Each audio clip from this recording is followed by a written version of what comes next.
The Wapello High School Pom-Pom squad is sharpening things in anticipation of their next performance. And of course, the same holds true for the Indians Boys Basketball team, state-bound for the first time since 1994.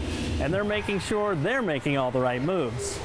It's great, 24 years after, growing up, I didn't really expect ever going to a state tournament, but I knew this year would be the year that we do something good. All the love that everyone's showing us and like how much it means to the community, no matter whether they started out being fans this year or they just got on the bandwagon at the end. Everyone's just so happy for us and for the school and for Coach Spiel, because I mean, if you've been stuck it out for 34 years, you deserve another trip up to state. And for like the 4 seniors that start and then the ones that come off the bench and Keaton, it means a lot for the 4 starting seniors, because we've worked so hard and we're all good friends. Everyone on this team gets along well.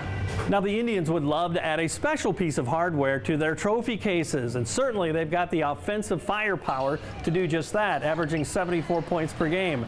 But maybe it's their defense that could put them on top of the state.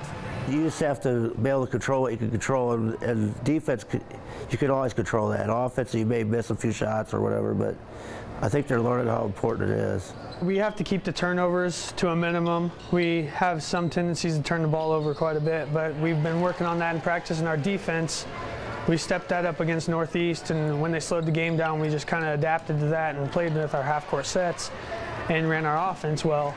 And then our defense, now that now that we know that we can play defense pretty good and keep the scoring to a minimum on other teams, we're just going to have to keep doing that in this tournament to make a deep run. As soon as the game was over, I actually had so many phone calls, my phone froze, and text messages, but after we celebrated that night a little bit, I had a son that drove 14 hours to watch the game that already left, but we're ready to go. In Wapello with this FCA Story of the Week, I'm Dan Pearson.